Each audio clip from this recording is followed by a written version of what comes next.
制。唐末5代以后，宋皇朝实现了中原汉地的统一，但两宋300余年却始终处于战争的威胁之中。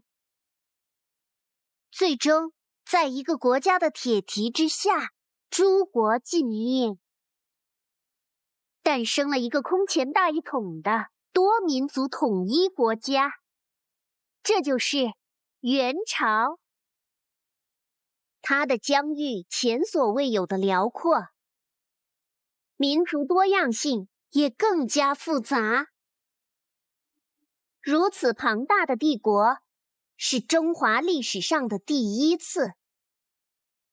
所以，作为它的开创者，元世祖忽必烈喵也开始了对这个庞大帝国的治理。作为一个涵盖多民族的统一政权，全国各地的文化、习俗差异巨大。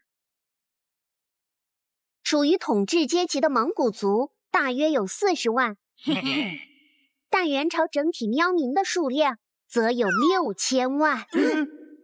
要驾驭这样一个帝国是很有难度的，所以忽必烈喵需要在各个方面采取措施，以加强统治，防止分裂。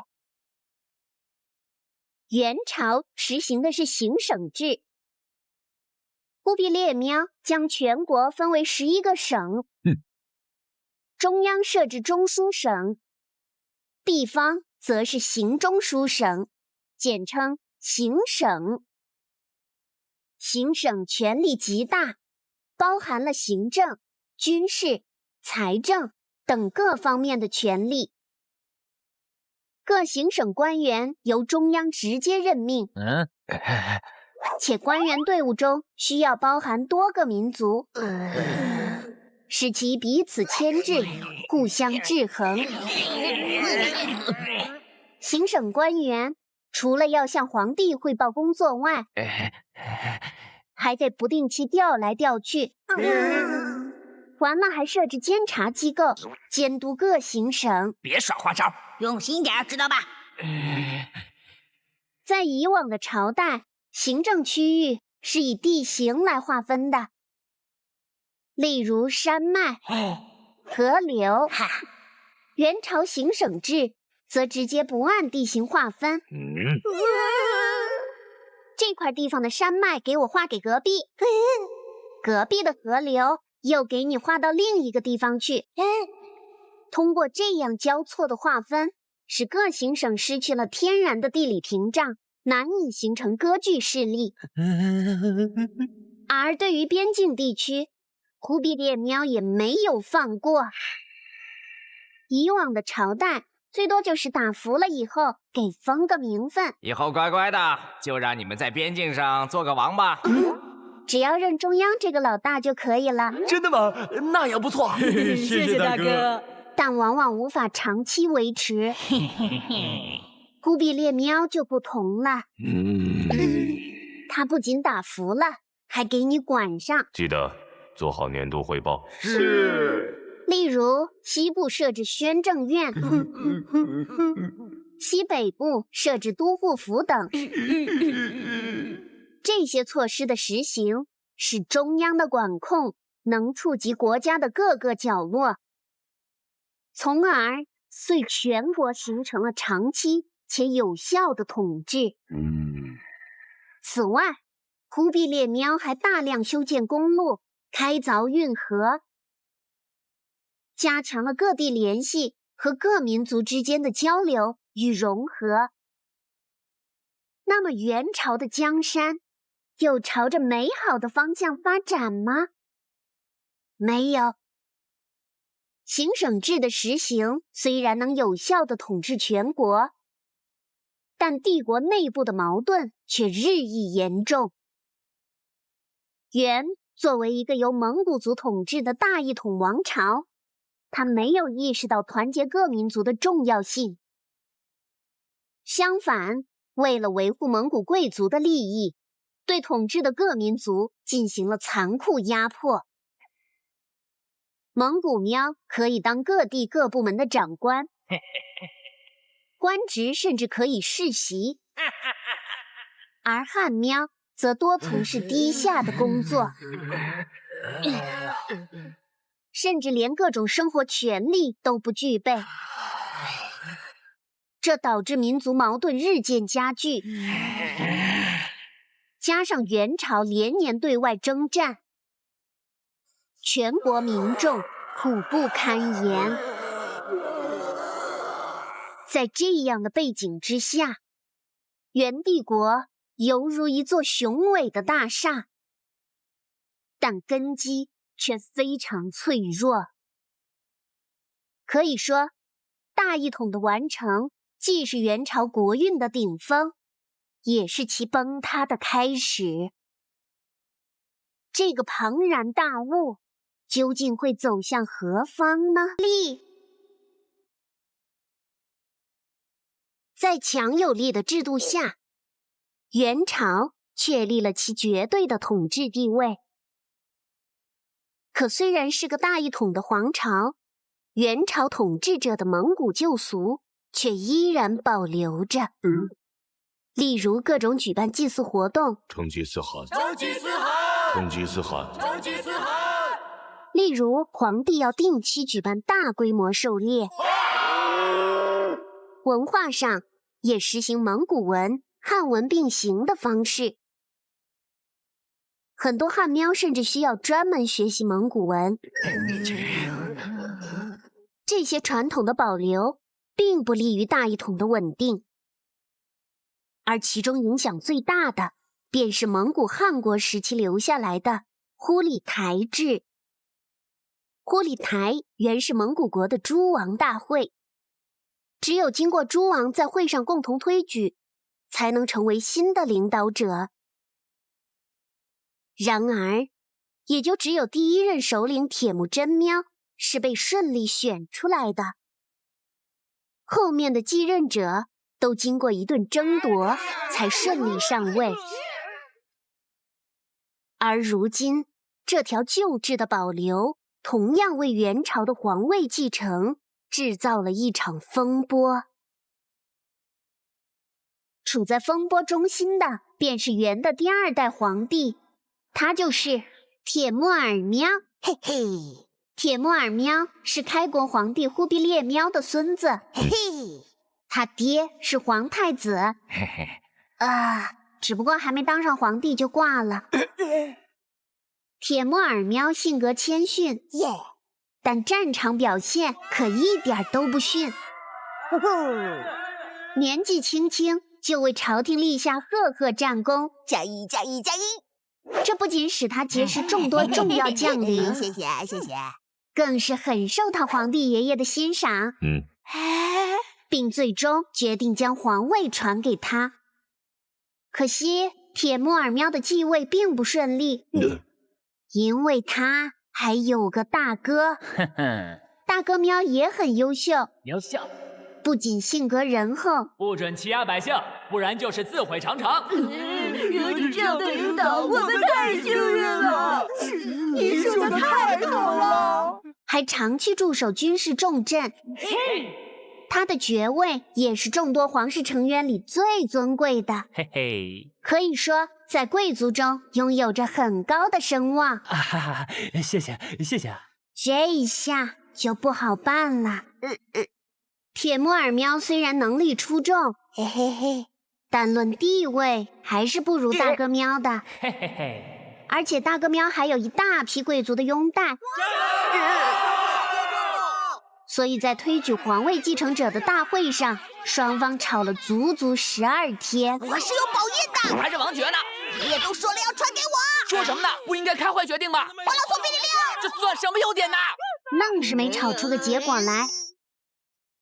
这时，一股势力的出现扭转了局势，那就是元朝的开国功臣们。在老皇帝去世前，曾经托付老臣们辅佐铁木儿喵，再加上在朝廷里，他们拥有着很大的权威。这让局势一下产生了大逆转。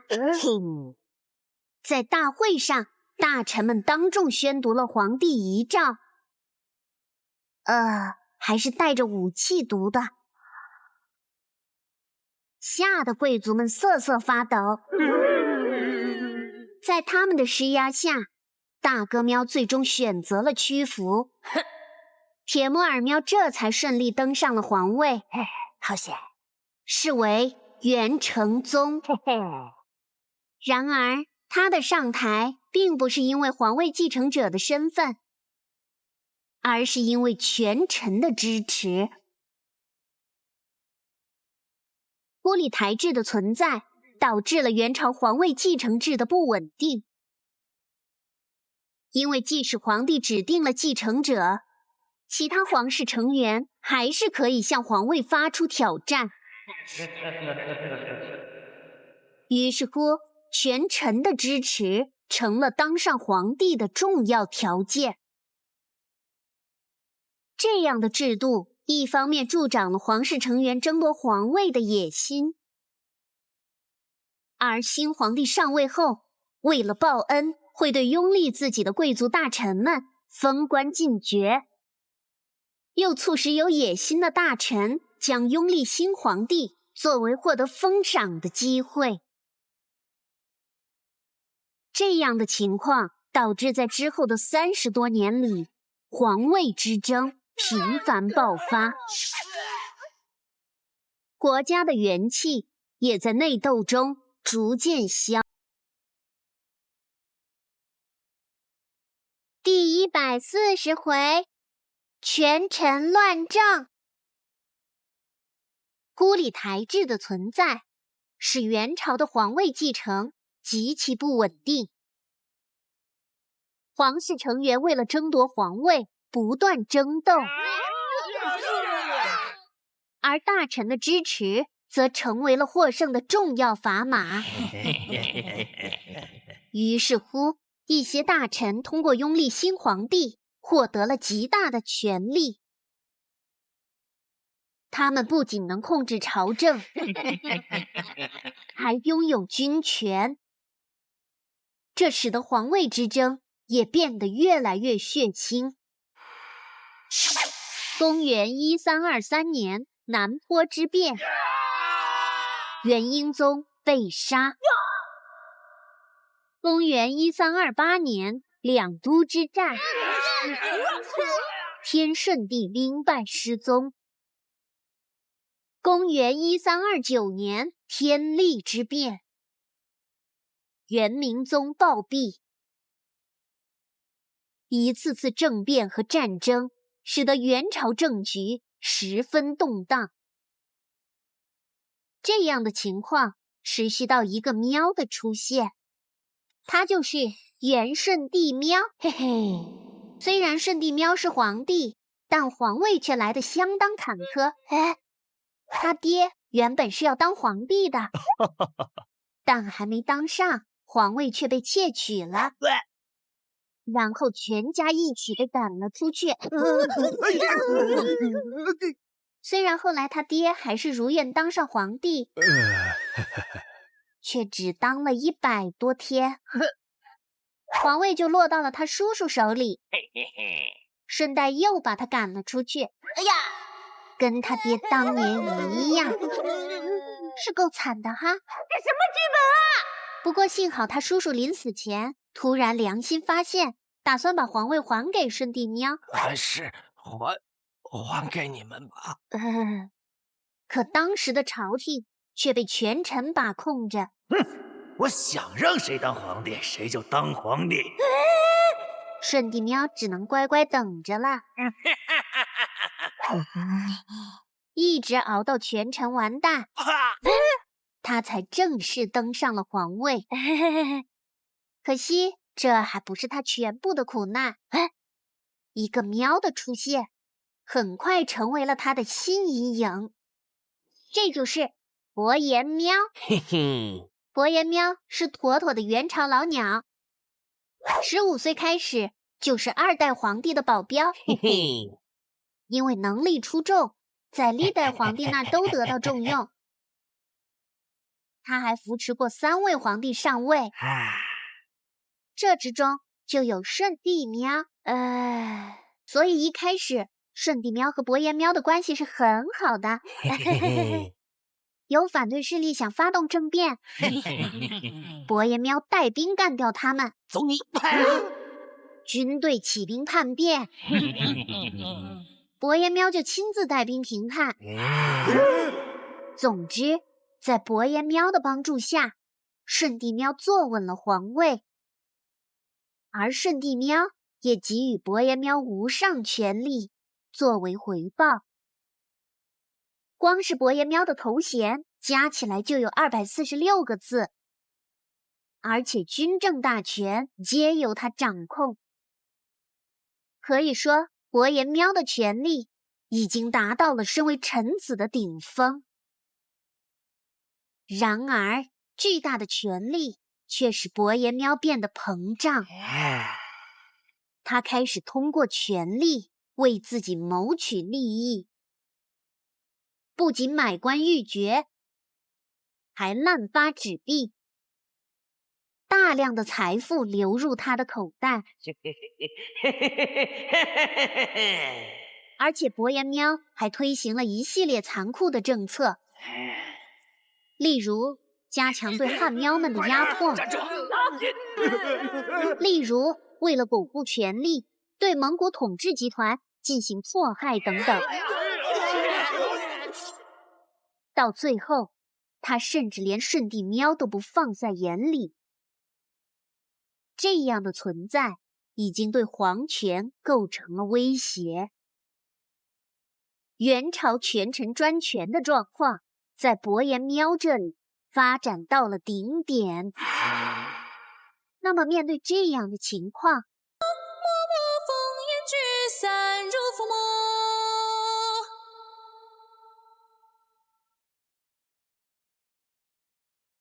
第141回，旧政更换。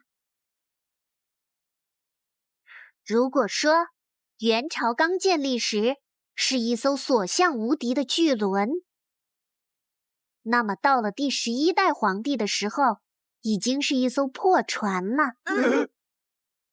长期的内斗导致政治动荡，官员不断剥削百姓，再加上接连不断的天灾，喵民们苦不堪言。于是乎，反抗越来越多，元朝的元气也在不断削弱。面对这样的局面，有一个喵却还是想做点什么，他就是第11代元皇帝元顺帝喵。顺帝喵虽然有改革的心，再创辉煌，可权力却在大臣伯颜喵的手里。不仅处处被压制，身边也有很多伯颜喵的眼线，实在是难以施展呀。然而，一个喵的出现使局面发生了大转变，它就是托托喵。哎嘿，托托喵其实是伯颜喵的侄子，且从小就在伯颜喵身边长大，不仅天生脑子好，武力值也很高，我胜！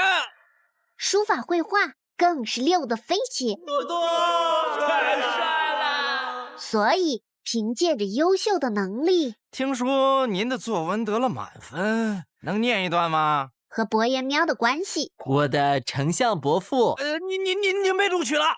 托托喵在官场上可以说一帆风顺。嘿嘿。然而，托托喵却深感忧虑。毕竟他的伯父可是个嚣张的不行的权臣。这要是跟皇权之间爆发冲突，全家可都没好果子吃。于是乎，他决定大义灭亲，向顺帝喵效忠。但顺帝喵会相信吗？当然不相信啦。不可信。于是托托喵便频繁向顺帝喵表忠心。陛下，看看我呀！陛下，我忠心无二，臣是您最忠实的喵。例如，一收到伯言喵的情报，就马上向顺帝喵报告。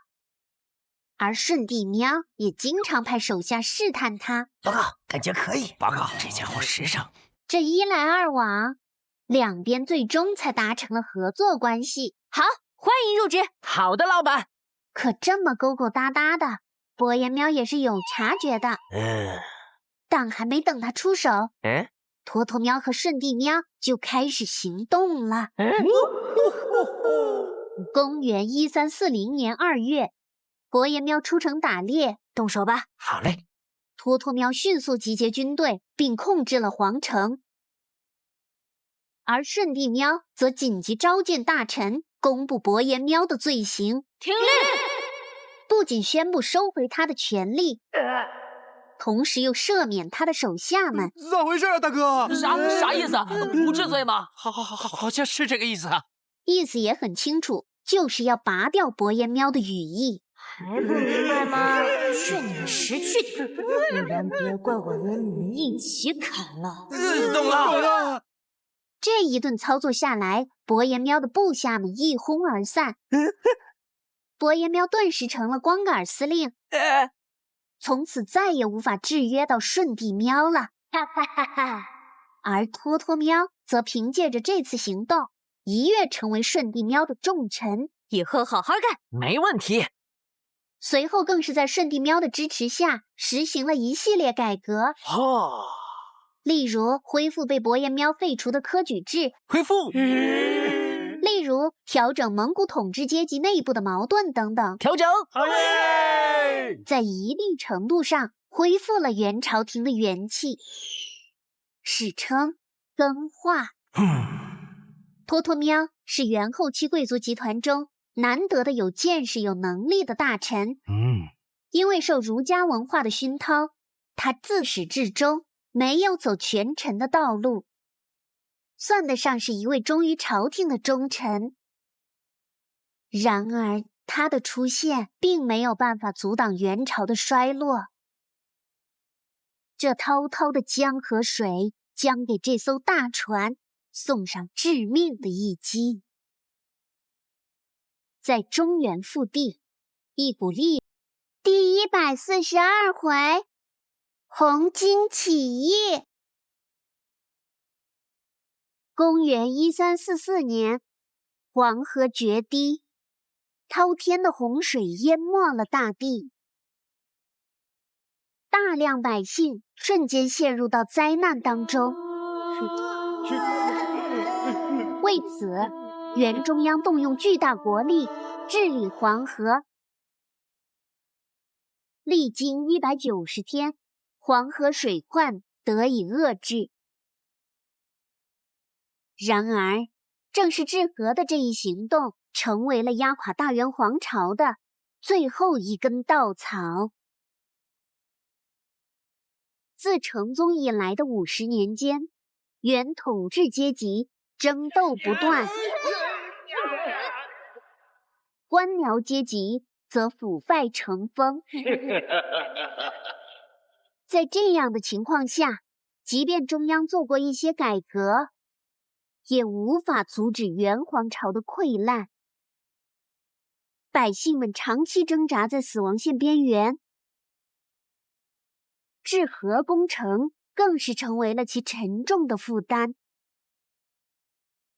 他们不仅承受着残酷的劳役，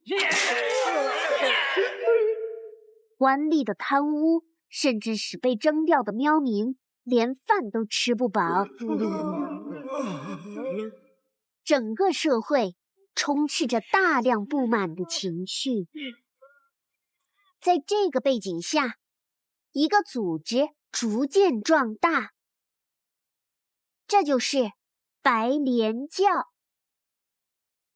白莲教成立于南宋时期，不仅允许居家修行，且宣称只要在家念经拜佛，死后就可以前往极乐世界。这样便民的修行方式吸引了不少会员。到了了元朝后，白莲教更是宣扬会有救世主降临，新白莲得幸福。这样的宣传给痛苦不堪的百姓带来了无限希望。于是信众数量不断扩大，万岁！万岁！而这也成了培养反元势力的温床。其中有2个喵的出现，便让白莲教成为了反元的中心。他们就是韩山童喵和刘福通喵。哎嘿，山童喵是白莲教的教主，从他爷爷开始就一直在为白莲教做宣传。嘿嘿，所以等到山童喵做教主的时候，信众已经非常庞大。白莲万岁！白莲万岁！但他却并不只是壮大教会，而是打算通过白莲教推翻元朝的统治。因为黄河水患，大量的百姓被征调去治水，快点儿，走，快点儿进。这之中就有大量的白莲教信众。繁重的徭役导致怨气滔天，而这正好就给了山童喵机会。他先是宣扬救世主即将降临啊，救世主要降临了，我们要过上好日子了。接着又在宫地里埋了个石像，制造预言。这么糟糕的日子，不妨还等啥时候？一顿操作下来，很多喵民就被鼓动了。贪官们，太过分了！连饭都吃不饱。没错，太过分了。可以说群情汹涌。反了！啊，不过起义的消息却走漏了。你们想干啥？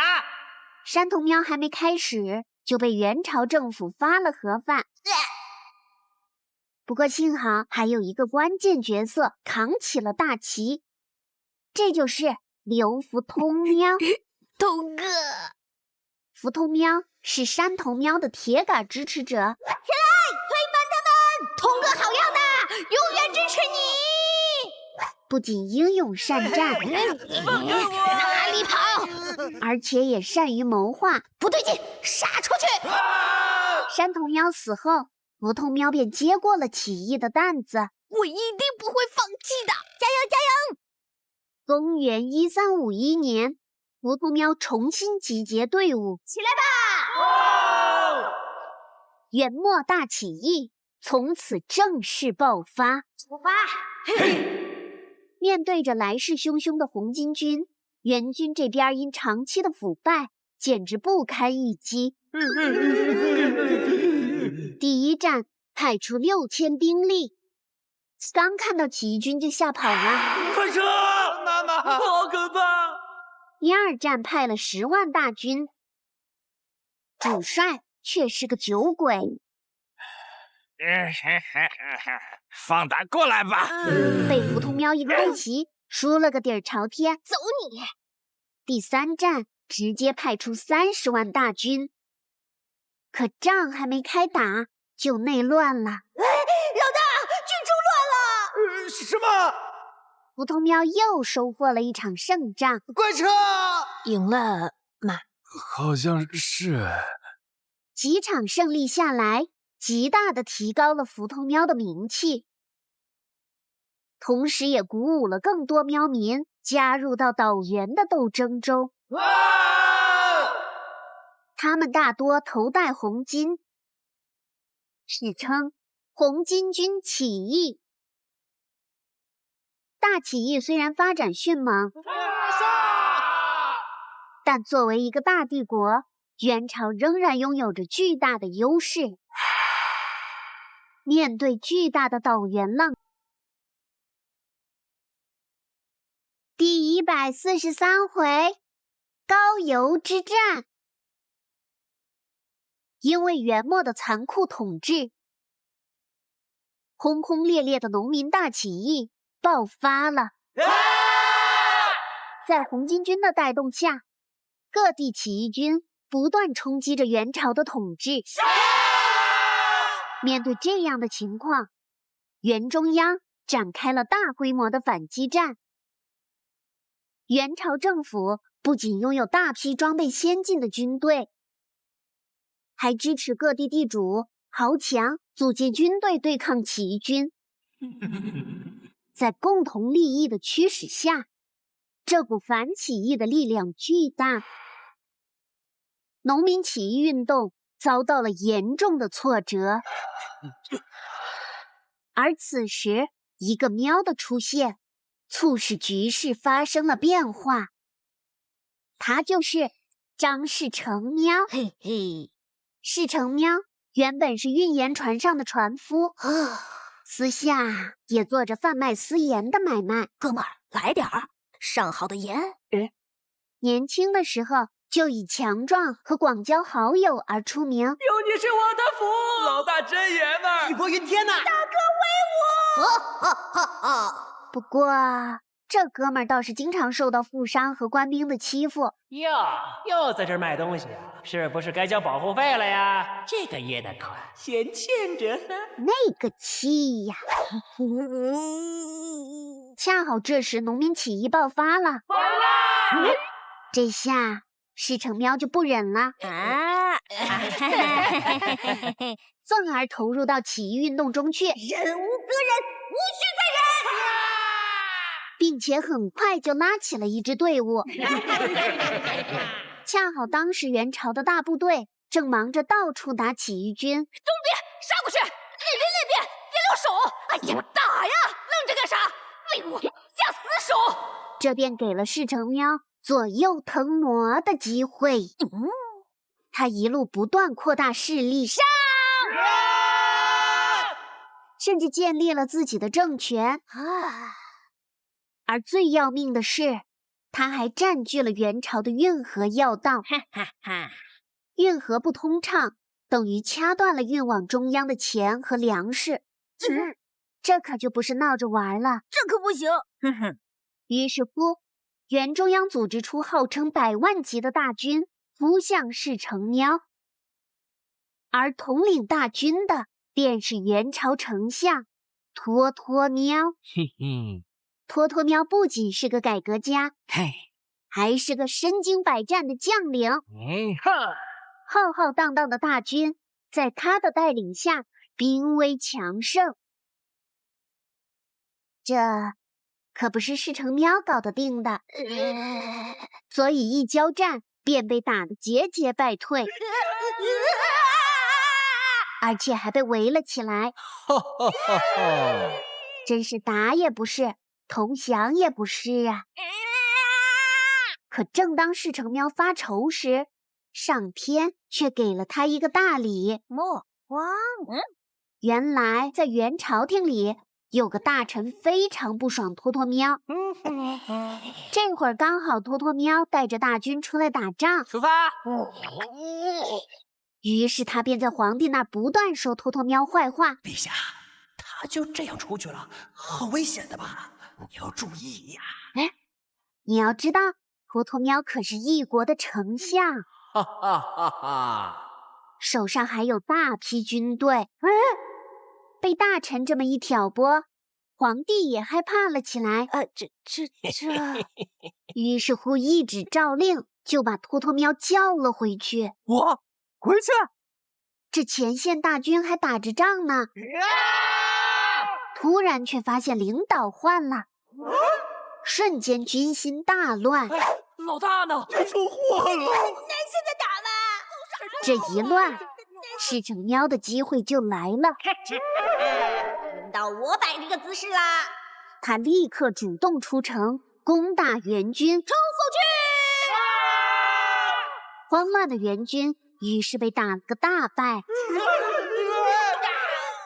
这就是历史上的高邮之战。高邮之战是元末农民战争的转折点，元军主力消耗大半，使得元朝从此再无力对起义军发起主动进攻，转而需要依靠各地地主武装来镇压起义。面对这个窘境，原中央只能下放更多行政、军事大权。各地地主豪绅因此获得了成为独立军事集团的空间。一方面是浩浩荡荡的起义军，一方面是山头林立的地方割据。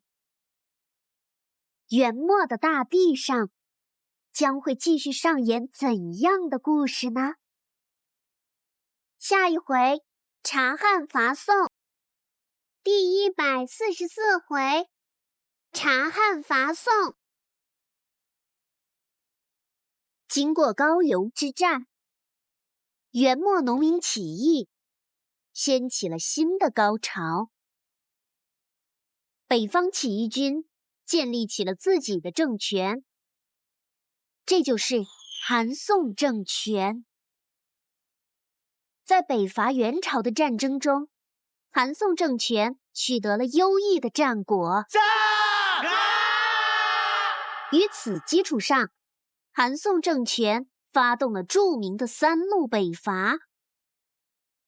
三路大军浩浩荡荡，基本将元朝北部打了个遍，甚至直逼元朝的都城，可以说士气高昂。而元朝这边呢，军官腐败堕落，只知享乐，士兵则备受克扣，虚得不行。再加上高邮之战后，元军精锐已经几乎打光，这能打赢才有鬼！救命！所以元朝这会儿可以说已经到了火烧眉毛的程度了。在这样的窘境下，元中央只能将权力下放，号召各地乡绅自建武装镇压起义军。这就是所谓的义兵。义兵的出现的确缓解了元朝的压力，但因为权力的下放，这些地方武装也在不断扩大自己的同时，逐渐脱离了中央的控制。而这则使一个喵因此得到了崛起的机会，他就是察汉帖木儿喵。嘿嘿，察汉喵祖上是当兵的，哎嘿，他身材高大强壮，热爱读书，好学，希望通过科举考个公务员，为国效力。不过却没考上。恰好后来农民起义爆发了，元朝政府号召地方镇压起义。各位爱国者，现在是国家需要你们的时刻，为我们美好的生活一起来振扬反贼！哈哈。于是察汉喵便借机建立武装，成为了地主武装的一员。小的们，咱们登场的时刻到了，好好表现！在战斗的过程中，察汉喵军纪严明，第二小队随我出动，你去那里守着。是。作战勇猛，很快就取得了不俗的战绩。优秀！他的出现简直让元中央乐坏了，捡到宝了，马上对他加官进爵，使其可以继续镇压农民起义军。好好干，宝贝，领命！而韩宋政权这边呢，虽然战绩不错，但打仗几乎全靠冲，冲过去！不仅没啥精密的布置，老大，冲完之后怕啥？继续冲啊！各军之间也各打各的，军队始终是打一仗就走，没有巩固根据地。好，收拾一下，去冲下一个地方。经常前面打赢了，后方就被攻击了，后方丢了。军队内部的将领们也是各种矛盾。你以为你谁啊？你离我远点！这地方是我打下来的。那又怎么样？很牛吗？不要太拽啊你！拽的是你吧？而这些问题变成了察汉喵对他们逐一击破的条件。面对红巾军的流动作战，他不断使用分兵堵截重要通道，然后亲自带精兵追击等战术。在他的围追进攻下，韩宋政权的3路大军被搞得狼狈不堪。西路军栽了大跟头，中路军孤立无援。这哪里啊？别进呐！东路军统帅直接因为内斗挂了。一顿对决下来，韩宋政权反而被打得七零八落。终于在公元1359年，韩宋都城被攻破，政权领导者逃向他处，快跑！冲出去！韩宋政权从此名存实亡。红巾军的溃败虽然解除了元朝北部的危机，但同时也催生了包括察汉喵在内的一系列大军阀。而当最严重的威胁消灭后，各军阀之间的矛盾也随之爆发了。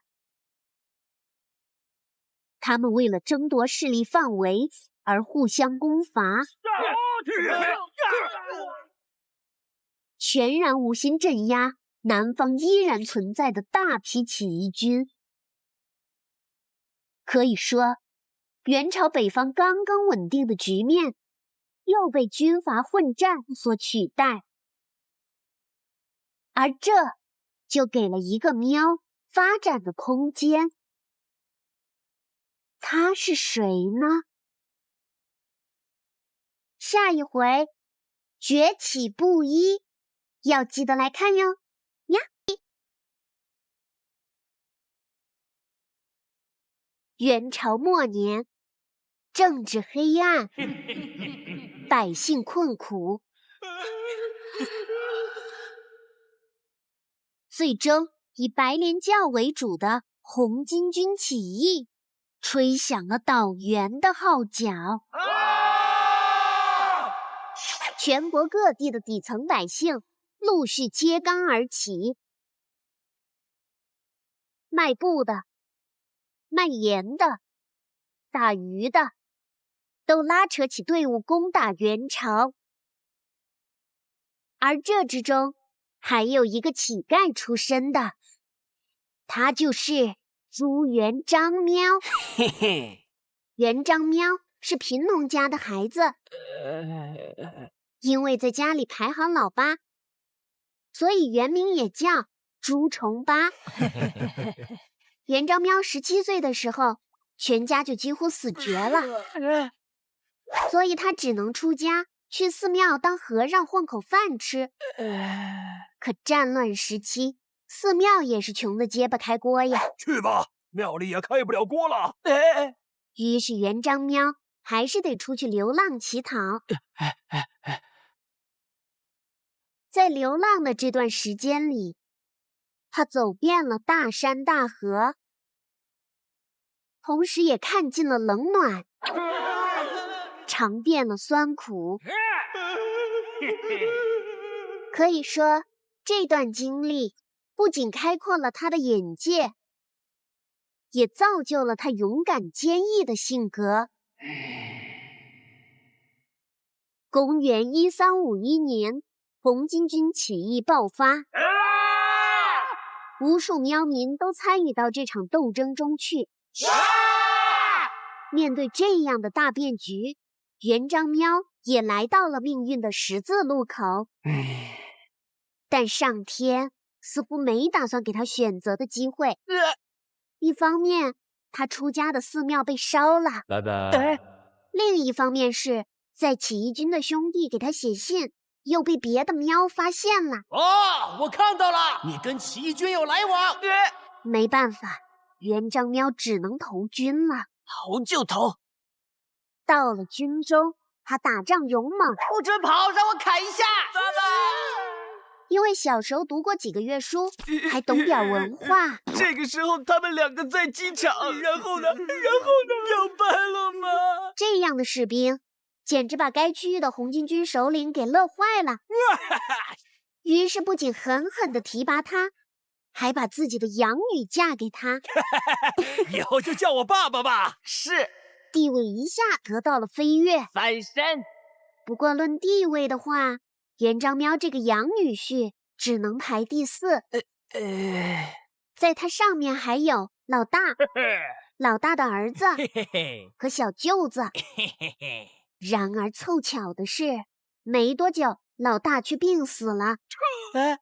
老大的儿子和小舅子也在战事中被叛徒害死。元璋喵这才顺位上去，继承了这支红军军队伍。我会好好干的。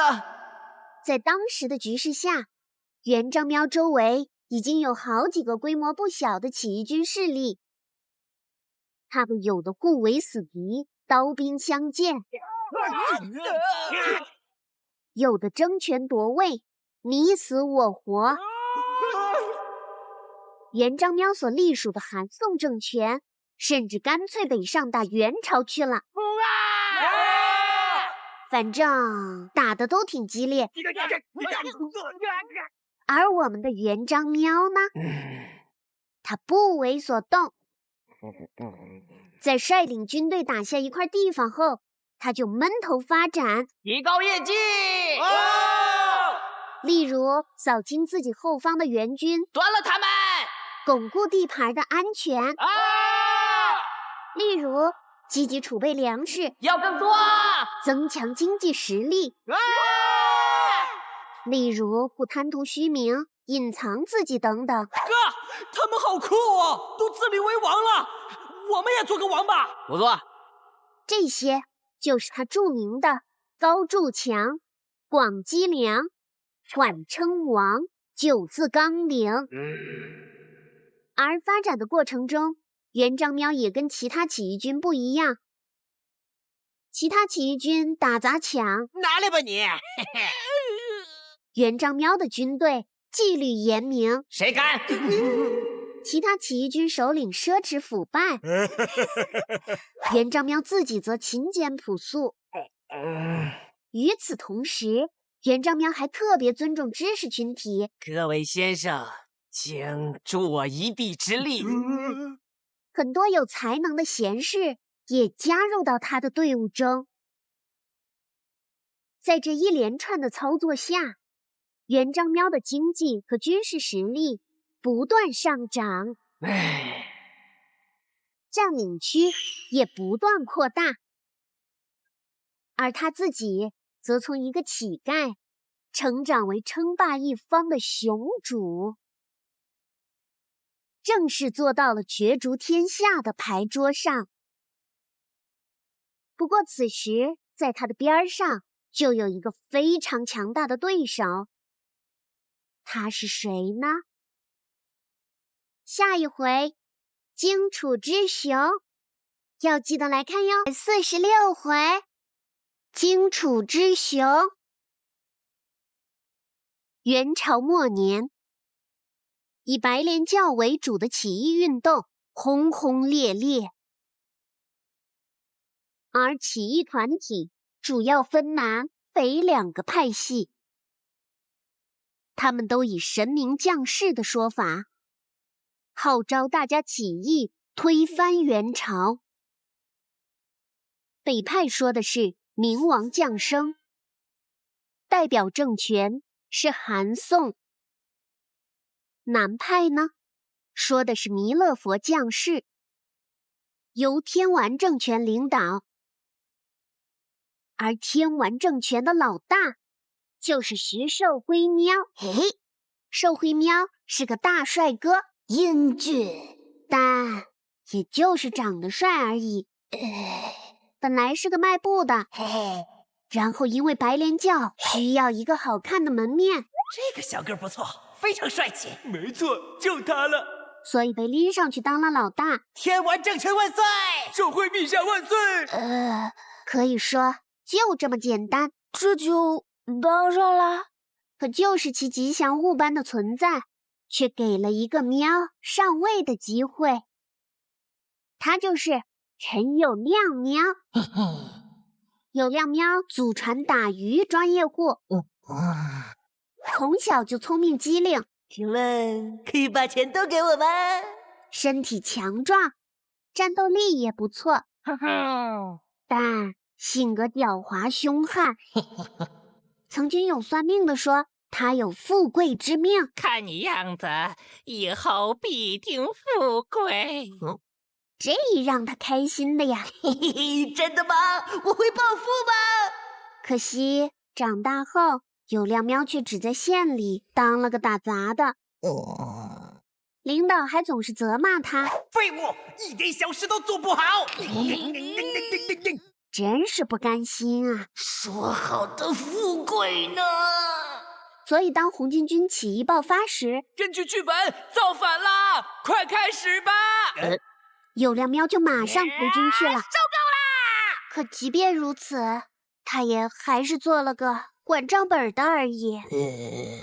然而，管账本的也是可以努力的。我不服气！友谅喵经常跟着军队出去拼杀，站住！不准跑，让我砍死你！而且拿下不少战功。于是很快，他就被提拔为领兵元帅。然而，他可不满足于这些。恰巧这时，他的上司因为造反败落，逃到了友谅喵这儿。终于安全了。对于上司来说，友谅喵是他的救命稻草。小陈啊，你可是我一手提拔起来的，一定要帮哥。可对于友谅喵来说，这可就是个升级大礼包啊！那我就不客气啦。于是乎，上司就这么被干掉了。而友谅喵则吞并了他的势力，且逐渐控制了天完政权的军政大权。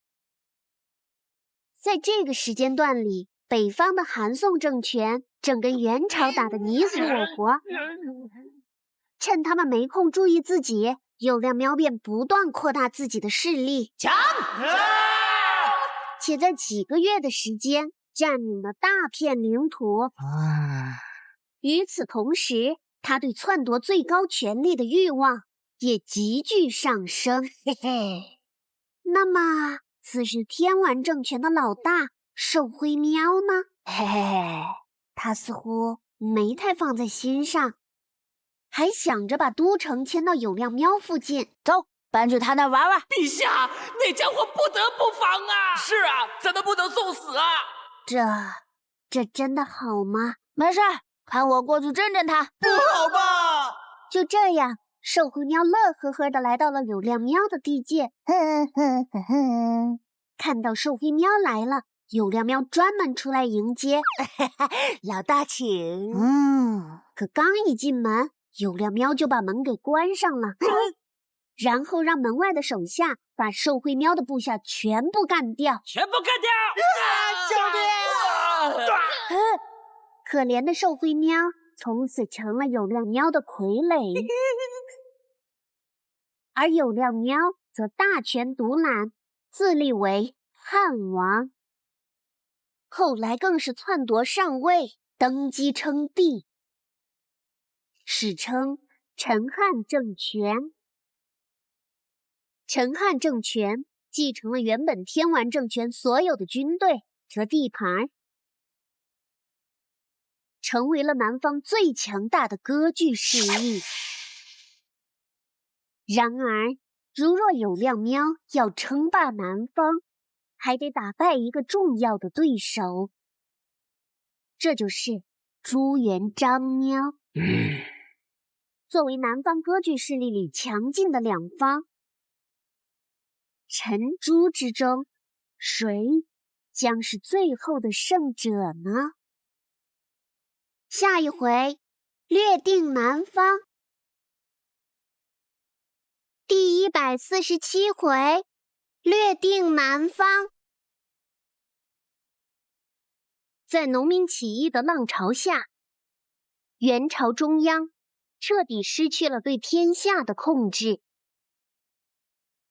元朝北部是手握重兵的地主武装，南部则是山头林立的起义军势力。可以说，天下真是乱得不行。而起义军这边最强的有3股势力，分别是雄居江西、湖广的陈友谅喵，占领江南的张士诚喵，还有夹在他们中间的朱元璋喵。自从取得了自己的地盘后，元璋喵便使劲巩固自己的势力，不仅城坚粮足，军民也上下一心。相反，边上的张士诚喵，虽然占据富庶的江南地区，有钱，却没啥进取心，快乐。不仅不抗元了，每天还各种吃喝玩乐。而另一边的陈友谅喵呢，倒是野心勃勃，各种招兵买马，矫情，叫选购。各种攻城略地，砸过去！但与此同时，也加大了对喵民的剥削。在他的领地内，无论是百姓还是士兵，都面对着恐怖的统治。不过即便如此，友谅喵的实力无疑还是南方势力中最强的。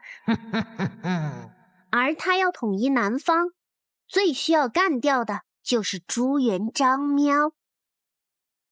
可是嘛，元璋喵可没那么好对付。来呀，友谅喵虽然找元璋喵打了2回，找你命！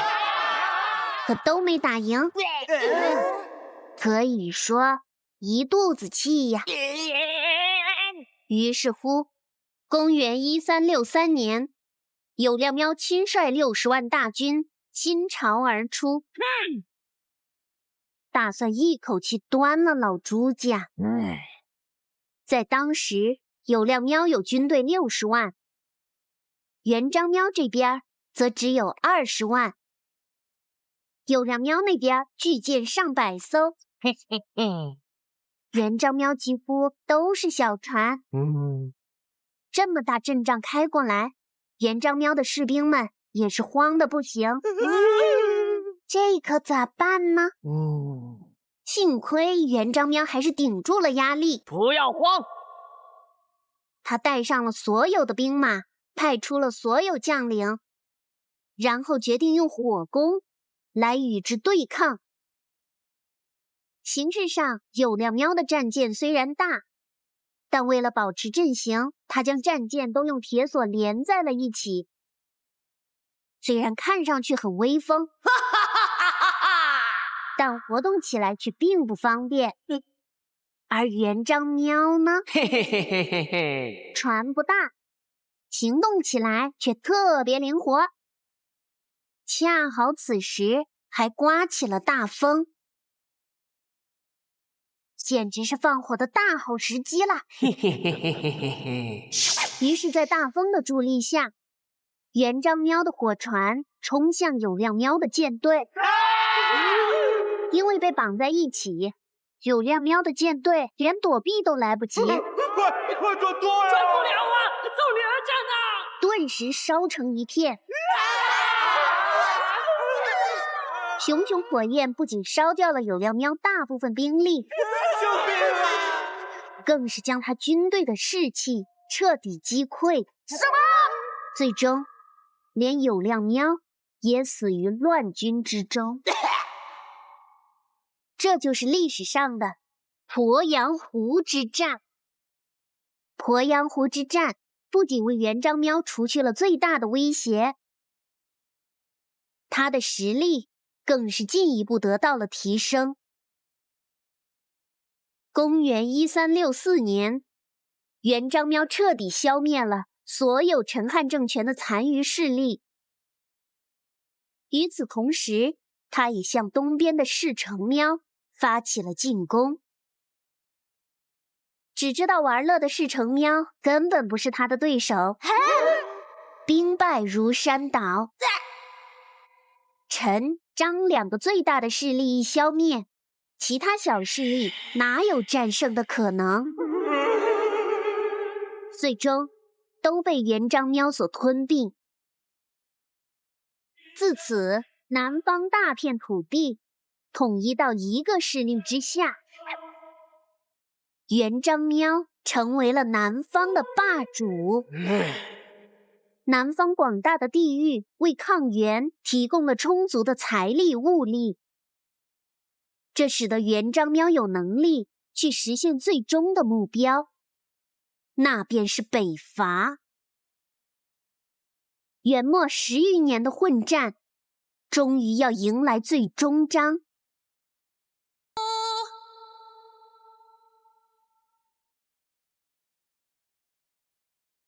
第148回，统一方夏。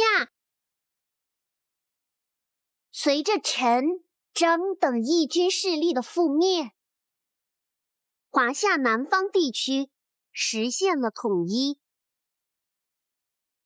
而胜出者是一个出身寒微的喵，他就是朱元璋喵。如今的元璋喵已经掌握了南方大部分的土地，嘿嘿嘿嘿，可以说兵精粮足。嘿嘿，在这样的前提下，一举结束混乱时代的时机终于到了。而这会儿的元朝呢，已经烂透。表面上北方还在王朝统治下，但其实军阀割据一方，他们彼此之间互相争斗，形成了4分5裂的局面。元中央实际上只剩下首都范围还能勉强控制，可即便如此，朝廷内部还是啥作为都没有。皇帝沉迷享乐，我辅佐大哥好多年。大臣把持朝政，皇太子和皇后还联合起来想搞掉皇帝。反正就是内有内斗，外有外斗。这样的大元皇朝简直是摇摇欲坠。于是乎，元璋喵开始制定灭元计划。元朝虽是已破败不堪，但近100年的首都并不是轻易就能攻下的，所以元璋喵决定逐步进击。先是取山东，撤除元朝的屏障，攻河南，切断其羽翼，再夺潼关，占据其门槛，最后才剑插首都，夺取胜利。嘿嘿。而在发兵前，元璋喵还将元朝的罪行写成宣传单到处发。元朝你罪大恶极，元朝你坏事做尽，又不断劝降元朝的贵族官僚们，请各位好好听话，不抵抗一切好说。对士兵方面更是严加约束。我们的规矩是不扰民，不扰民，不扰民。一套组合拳下来，北伐行动获得了天下百姓的支持。加油啊！推翻暴元！当一切都准备充足，元璋喵这才正式动手。公元1367年，元璋喵25万大军全线出击，沿线元军几乎一触即溃，根本无力阻挡。而此时的元朝廷呢，还在内斗。皇帝看军阀不顺眼，陛下，事态紧急，快安抚下大帅吧！哼，我不要。军阀按兵不动，坐视不理。大帅，打过来了，快过去救驾吧！我不要。这样还打个啥呀？公元1368年，元朝首都被攻破，元朝兵败，残余势力逃往北方草原。这一切仅仅过了9个月。从此，大元皇朝结束了在华夏大地的统治。这个由草原崛起的政权，依靠所向无敌的铁骑，征服了辽阔的疆土，但最终则因为内斗和忽视民心，回到了最初的起点。而在华夏大地上，一个新的皇朝诞生了，这就是明朝。而元璋喵则成为了这个新兴皇朝的开国皇帝。作为一个原本社会的最底层，元璋喵艰苦奋战16载。他出身贫农，做过游僧，从最小的士兵做起，最终成为了君临天下的帝王，可以说是一代传奇。然而，元朝多年的统治留下了许多问题，10几年的战火也使天下饱受蹂躏。面对这些困难，元璋喵要如何解决呢？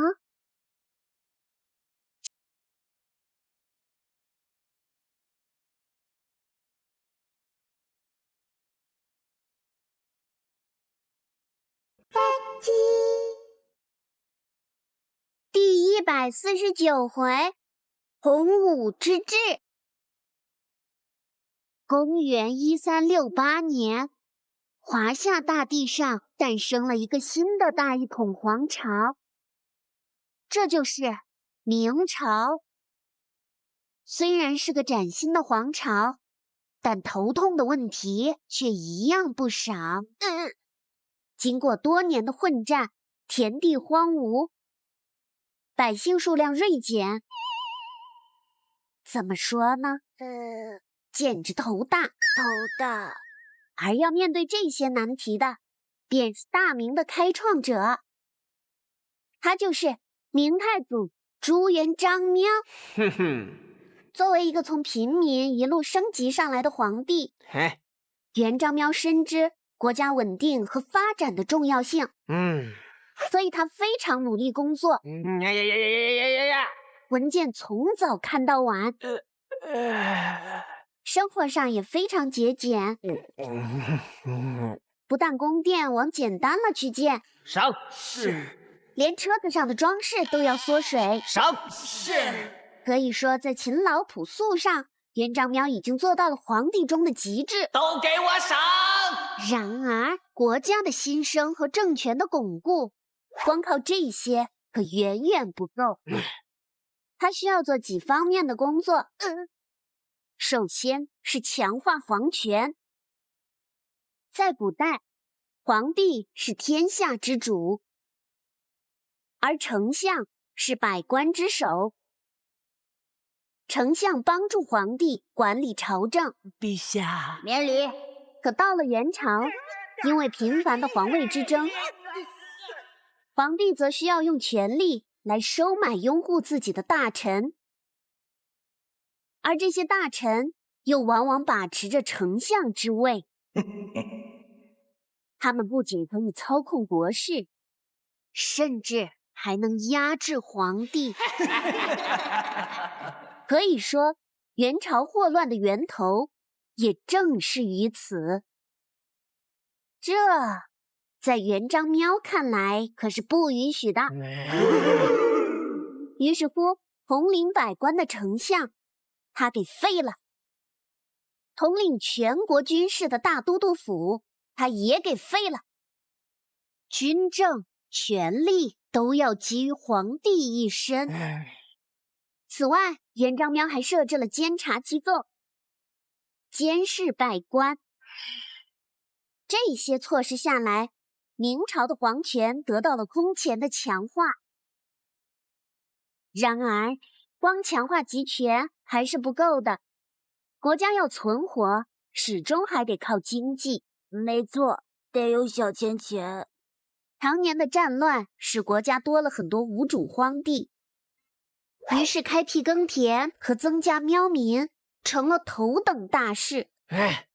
元璋喵下令，只要肯开荒，就能免3年的租税。如果地方官敢跑去征税，今年的税，那他可就完蛋了。没事。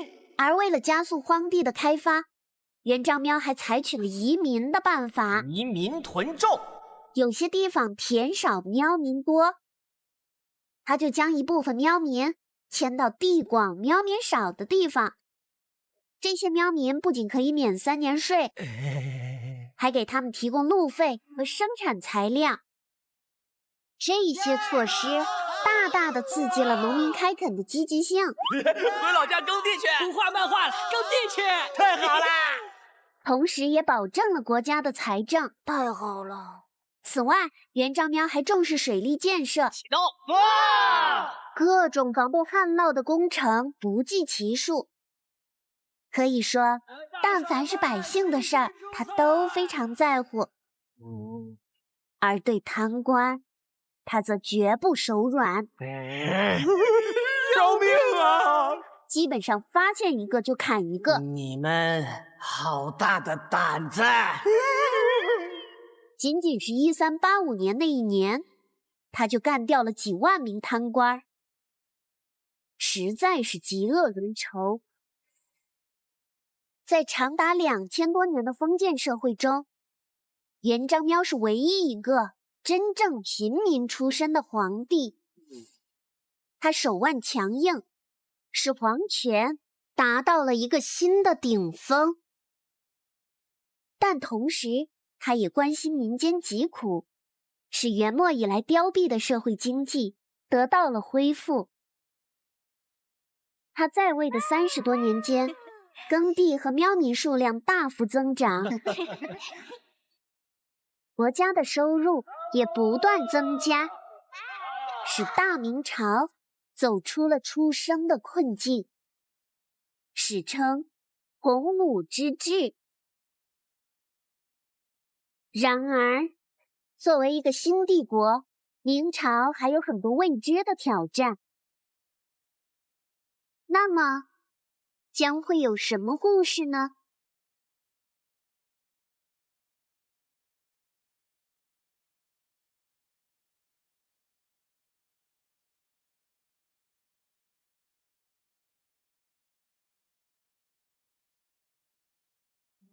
涧水翻波，西风雨吹破，借一袭好梦，添了白发多。月色暗没，人间不思作，更一袭江北几簇火。当孤独换酒过，干戈几怎流落？恨世人太斑驳，故事太少琢磨。今一世豪杰，无不寂寞，尽享于天波。何处百花烽火，烈火灼零落。云散缓缓，凭谁笑我？悲啼悲咽沦落，天命难漩涡。我国烽烟聚散如覆没。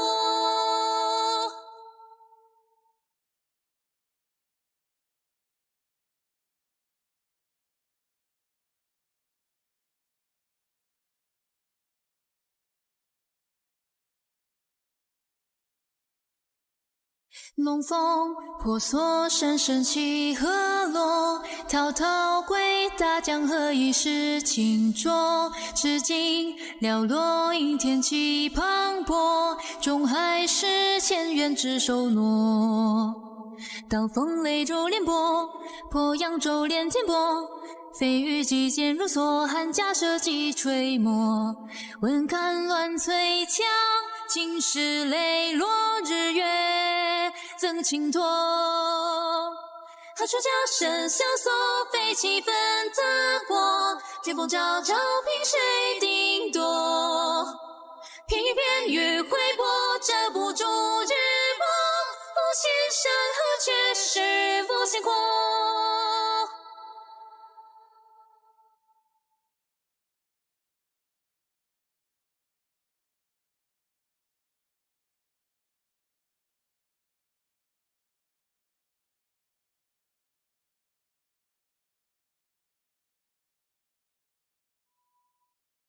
要跟着华夏神州去雨来，多少英雄成败，谁冲开新天当地海内外，汉唐王旗千秋不殆。何处百花烽火，烈火灼绫罗，民俗混混凭谁消磨？北地北雁恶怒，天命难寻我，这茫茫平沙共最后来说。何处叫声萧索，飞起纷杂波，天风昭昭，凭谁定夺？片雨片雨挥波，遮不住日薄，无限山河却是无限阔。